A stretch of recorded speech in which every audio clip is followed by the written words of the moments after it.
Hello folks, my name is Bob Mobley, affectionately known as Bullet Bob through these parts. We're in Whites Creek, Tennessee here. Mr. Sid's curious about this gun, about the times of yesteryear. This is a handmade rifle, 54 caliber. I know that because I made it myself.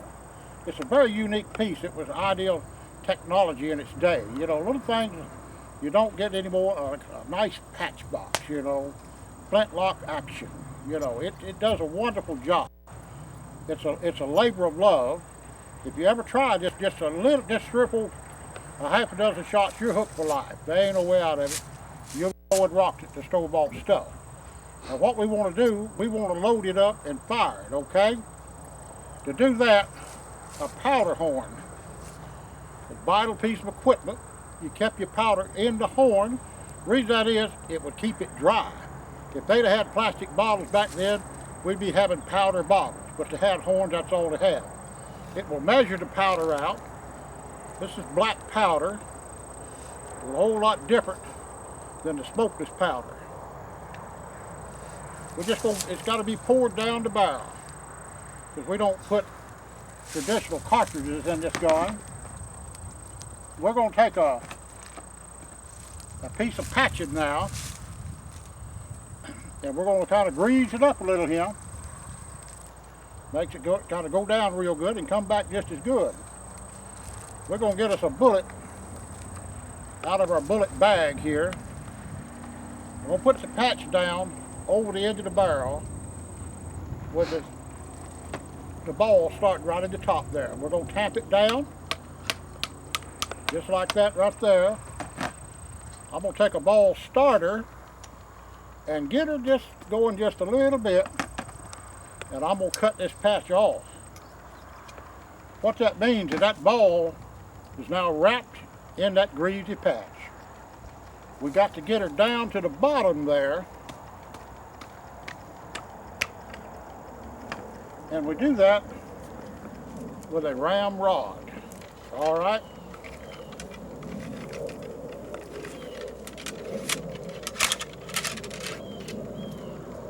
Now the gun is loaded, save one thing. We got to be able to get that powder to burn somehow. It's in the barrel. If we can't get it burning, there ain't no bag. To do that, we're going to take a little bit of finely ground black powder and put in this little priming hole right there. And we're going to close this little prison. And when we pull the hammer back to full cock, and it goes flying forward, that piece of flint rock will hit that prison and make a spark and ignite that powder in that flash pan right there. And there's a touch hole going through there that will ignite the powder in the barrel, okay? Now, I'll tell you what we ought to do here. We want to get this angle here. So we're going to stop till we get resituated here. We're going to shoot from this side, okay? Okay. All right. Here we go.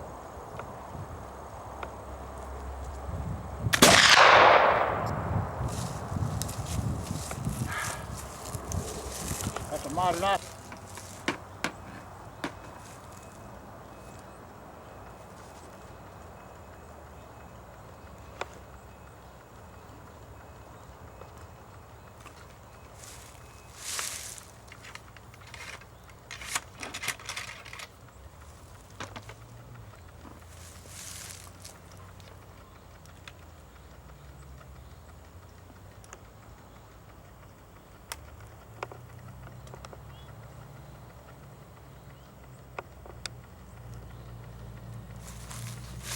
Now, where's good for you? Whoop.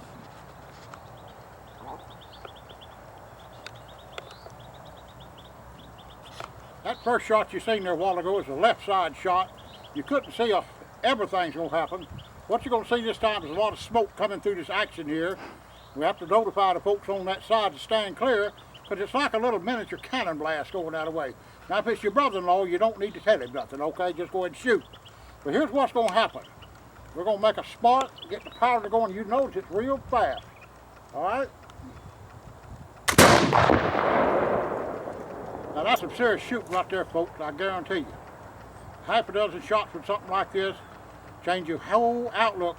30-06s won't never be the same to you no more. I guarantee that. Now here we're going to go again.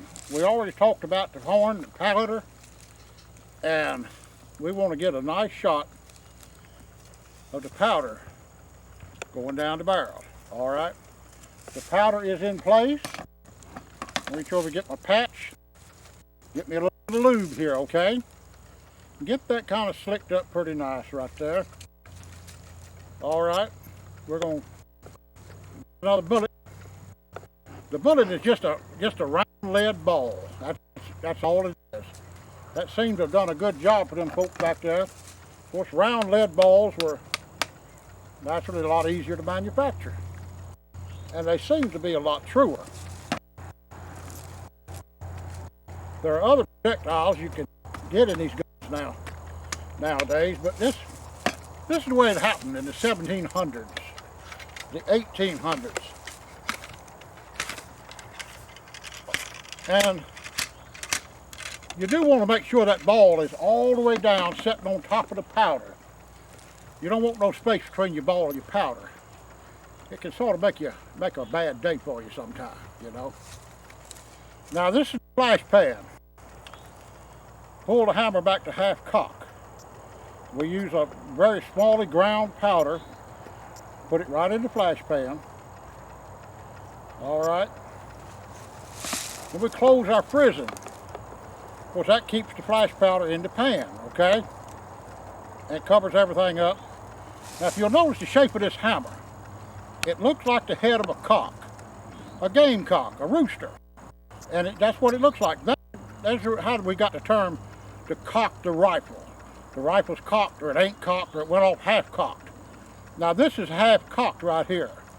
Some of these old guns, when they wore down a while, every now and then they'd be going around and they'd bump it and it would go off half cocked. They're the term we went off half cocked. Still with us today. Very few people realize or know about the term that the rifle's cocked or it ain't cocked. Okay, but we're loaded up again here, but we got to shoot that away if we're going to go again. Now, I want you to take a look at this patch box right here. It's nicely engraved. A lot of fancy engraving. There's a lot of inlay work on this gun. This piece right up here.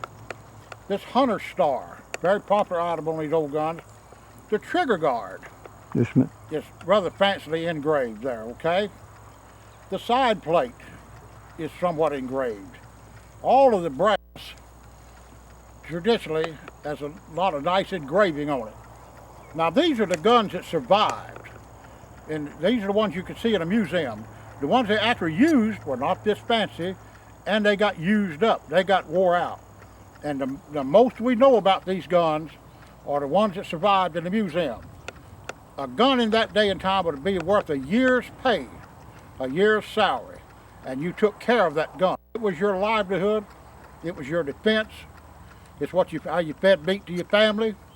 It was a very important item. When you made out your will, you had 40 acres, a mule, a log house, and the gun went on there too. If you had a gun, you're making out arrangements for your heirs. Who's going to inherit? The gun was a very important piece of the inheritance there, you know. And it said a lot. But now these guns were made and bought by very wealthy people. All this fancy engraving and inscribing, there was a lot of money going on there. And these are the ones that didn't get out in the Indian wars and didn't wind up shooting buffaloes. These are the guns that survived, okay? They were made by masters, gun masters. I mean, these fellows were good. I mean, they had to study a while to get all of this down pat. But it's the most, I think, the most beautiful firearm ever been put together since they've been shooting black powder in a pipe. I think this is the best they've ever done. It's not the most powerful, and it got the most range, but as far as the appeal, the artistic qualities to it, this is the best we ever done. I guarantee you that.